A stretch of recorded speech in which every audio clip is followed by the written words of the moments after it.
I'm sorry, I know it's a tad late, but hello and welcome to Dimsy's Domain, and here is my Yugioh VRAINS episode 3 review. And it was a very interesting episode, as it once again paved the way for a more detailed, a more deeper story. Now, one thing I really enjoyed about this episode was the fact that their use of comedy was surprisingly very good. I was laughing. And I didn't expect to laugh as much as I did, because of the fact that from what we've been introduced to from Yugioh VRAINS is somewhat dark, and I'm like, oh, okay, that's quite humorous. Now, I know there's gonna be criticism regarding the fact that, hey, there was no dueling, and I've heard this actually a few times, talking about the first few episodes of VRAINS, saying that, oh, there's not enough dueling, or they're taking their time to go to the duel. And I don't think that's a bad thing, because of the fact that there is a lot of plot. There is heavy elements of plot in this story so far. Even in just 3 episodes, there's so much plot, so many different factions who are fighting each other. And although not many characters have been introduced, but the characters that have been introduced seem to be very big characters. They have an ego, they have a backstory, and they have their own little motivations. For example, we find out the leader of the Knights of Hanoi is called Revovler. We find out more about Go Onizuka, who is a charisma duelist. Once again, we delve more deeper into Yusaku Fujiki and his character, and as you'd expect, there's more mystery than there are answers. We learn more about Ignis, or as they named him, I'm gonna call him Ignis because it's easier to differentiate, but the AI is called I'm gonna call him Ignis. Now, starting off, Yusaku defeated the Knight of Hanoi, and the Knight of Hanoi said, no, I'm gonna take you all with me. Essentially some sort of self-destruct mechanism, which is quite dark. I'm like, alright, what the hell is this? He's gonna kill everyone in the vicinity, or kill Yusaku or Playmaker after he was defeated. So already that's dark, and then it gets even more darker. It really does dive into the pits of darkness when Ignis comes out of the duel disc, and it takes the form of some sort of monster. And they didn't even try to hide the fact that, oh, let's make it somewhat a little bit friendly, but he goes to the form of some evidently scary monster, and he eats the Knight of Hanoi alive. Like, what the hell? What on earth was that? That's what I was thinking. And afterwards, we see SOL and the Knights of Hanoi kind of reacting to the notion that Playmaker has teamed up with Ignis, and we see more chess pieces from SOL technology. I think it's the rook, the horse, and the bishop. I don't know my chess pieces' name. Sorry, forgive me. We also see Revovler interacting with his underlings. Now, it's very interesting how Revovler said this. He said, let's try to find out Playmaker's identity. It's not going to be too difficult. And in the same format as Yusaku listed out the 3 ways, he said there are 3 reasons. And it's kind of weird, because 3 reasons has been somewhat... We've seen it a lot in the last few episodes, in how Yusaku interacts and how he shows himself to be a badass, and now we see Revovler doing it. So let the door of speculation fling wide open. Could Revovler be Kusunagi's brother? Could Revovler be the person that inspired Yusaku? Could Revovler be Yusaku's brother? Who knows? Who the hell knows? But one thing we do know is that everyone is trying to find out Yusaku's identity. Now, they done a nice little parallel somewhat near the end, as we saw the leader of the Knight of Hanoi. Why did I lose my trail of thought right there? But the leader of the Knight of Hanoi, the Knights of Hanoi, Revovler, comes out of his, once again, SAO sort of online style little beacon, and we see him is a human. He is a human. I don't think he's a boy though.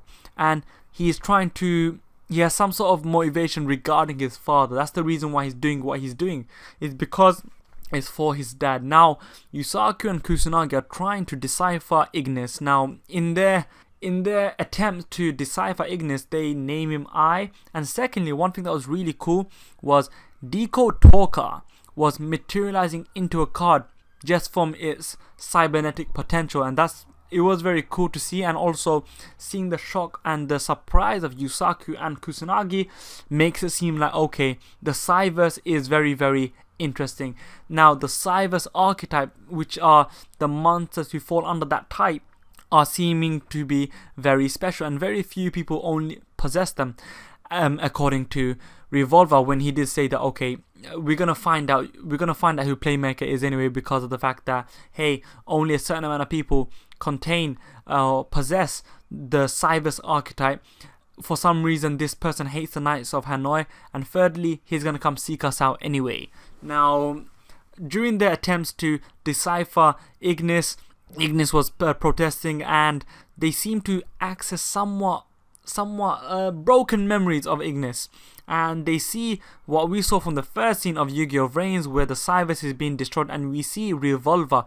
Suddenly it all goes a bit blurry and a bit staticky, and next thing you know, Yusaku, and this is what you say, he is very, very good on his feet, he's very, very level-headed and witty as well, instructs Kusanagi to put the power down. And I don't know how this works, I don't know why this works, and I don't know what is going on. Yusaku jumps out, and this is where it gets a bit dodgy. You see the real world being fabricated to the cyber world, or maybe that's just Yusaku's special ability, or maybe that was the real world as it is. I don't know yet, but we see it going a bit cybernetic, and next thing you know, Topological Bomber Dragon comes out, and on top of him, or was it Kraken Dragon? Oh well, a dragon comes out. On top of the dragon was none other than Revovler, as he flew by, standing atop of the dragon, as he flew by the super duper high tech hot dog shack, which is also the settings of operation. It's the origin of Yusaku's little. Oh, why am I saying origins? It is where Yusaku's base of operations is, the hot dog shack. And it was quite cool to see Yusaku and Revovler making some sort of eye contact, and obviously it's going to be more important. It's something to tease for further along down the story. Now, this I enjoyed. You can see the dichotomy between the two, and once again, this is evident as they showcase the whole Yusaku saying the 3 reasons later on, and Revovler saying the 3 reasons to justify some sort of situation or explain something. It's very nice. Everyone is going crazy in Link VRAINS. They're trying to figure out the identity of Yusaku, and in doing so, Go Onizuka gets a bit pissed off. He gets a bit pissed off after failing to engage Yusaku earlier on, when Yusaku defeated the Knights of Hanoi and stopping the self-destruction of the Knight of Hanoi. Both Blue Angel and Go Onizuka challenged Yusaku, challenged Playmaker to a duel, to which he refused, after which he disappeared. Everyone has been looking for him. There's been all these fakes popping up all around. There's the media. Link VRAINS has never been so populated ever. Well, in a long time.